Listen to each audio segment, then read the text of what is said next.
Nessa semana, lemos a Parashá Emor, que começa falando sobre os Kohanim, os sacerdotes, e toda a necessidade que eles têm de estarem no nível de santidade acima do resto do povo judeu.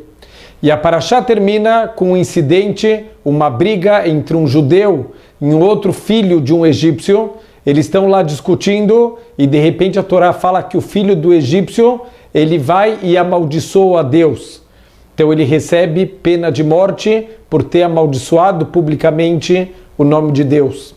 É interessante que tem um Midrash no finalzinho da Parashá que explica para a gente que Deus ele está anunciando para o povo judeu: olha, vocês podem pensar que eu criei a Torá para o mal de vocês, mas que vocês saibam que eu criei a Torá para o bem de vocês. Esse Midrash é um pouco difícil de entender. Quem que vai pensar que Deus, que é tão misericordioso, ele entregou para a gente a Torá para fazer mal para a gente? E por que isso justamente, esse Midrash, está relacionado com o final da Parashá? Então explica o Hafetz Haim, quando a gente chega no final da Parashá e a gente vê a aplicação de uma pena de morte, então a gente questiona, quando a gente vê, por exemplo, um rei, que ele aplica penas muito duras, então normalmente a gente olha esse rei como alguém com falta de misericórdia, alguém que não é bondoso de verdade. Então quando a gente chega e vê na Torá que também a gente tem penas muito duras, como a pena de morte, a primeira reação é a gente comparar esse rei malvado com Deus também está dando um castigo muito duro. Então fala o Hafetz Haim que isso é um erro muito grande quando a gente compara os atos dos seres humanos limitados com os atos de Hashem, que é bondoso, que é ilimitado. Quando um ser humano ele aplica um castigo, normalmente ele aplica com raiva, normalmente ele está se vingando, muitas vezes é de maneira desmedida esse castigo que é aplicado. Mas não é assim que Deus, que é misericordioso, que criou todo o universo, quando ele aplica um castigo, ele aplica também com bondade. Por exemplo, os nossos sábios explicam que todo castigo aplicado por Hashem, ele traz uma limpeza espiritual. Cada erro que a gente comete, isso causa uma mancha, e o castigo de Hashem é uma forma de limpar a nossa alma. E até mesmo a pena de morte, ela é uma limpeza espiritual para quando a gente chegar na nossa vida verdadeira, a nossa vida espiritual no Olam Abá, a gente vai estar purificado de erros que a gente cometeu nessa vida. Tem um outro ponto que os seres humanos são limitados. Então quando a gente dá um castigo em alguém, a gente está só pensando naquele momento. Mas Deus, que é ilimitado, que Ele conhece presente, passado e futuro, quando Deus dá um castigo, Deus está pensando muito maior. Muitas vezes, quando a gente recebe um castigo, a gente só vê o lado negativo. Mas dentro de cada castigo também tem muita bondade escondida.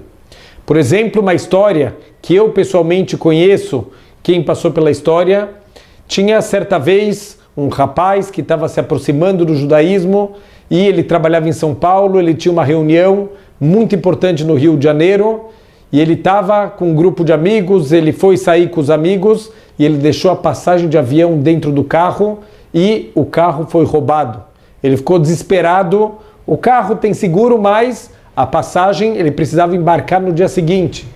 Ele ligou desesperado para a empresa aérea falou: não tem problema, faz um boletim de ocorrência na polícia e chega um pouco mais cedo, antes do voo, para fazer todo o trâmite, vai ser um pouquinho mais burocrático, mas não tem problema, o teu nome está aqui na lista, só traz teus documentos, o boletim de ocorrência a gente vai te emitir uma nova passagem.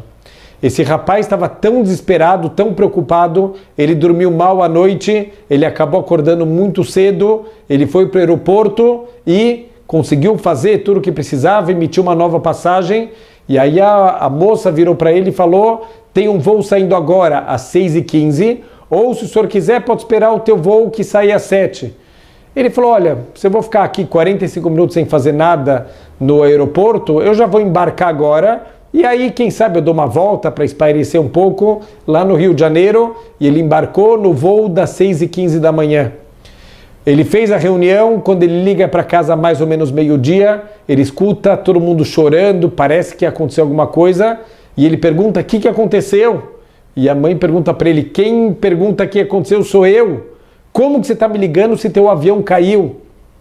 O avião que ele deveria ter viajado, aquele avião das 7 da manhã, foi o famoso Fokker 100 da TAM, que caiu logo na decolagem. Ele deveria estar naquele voo, mas pelo fato do carro dele ter sido roubado, junto com a passagem, ele chegou mais cedo no aeroporto e acabou embarcando no voo das 6h15. É verdade que teve um sofrimento, mas foi um sofrimento que salvou a vida dele.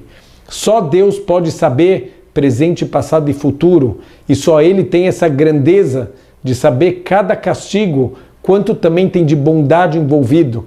Então a gente tem que ter muito emuná, e é isso que Deus está falando para a gente. Tem certos momentos difíceis que vocês podem até pensar que eu entreguei a Torá para vocês para o mal, mas vocês podem ter certeza, tudo que eu entreguei para vocês é bondade infinita, então a gente tem que ter essa emuná, mesmo nas coisas que a gente não consegue enxergar, a gente ter a tranquilidade de saber que tem um Criador bondoso, de bondade perfeita e que sabe muito mais do que a gente o que é bom de verdade. Shabbat Shalom.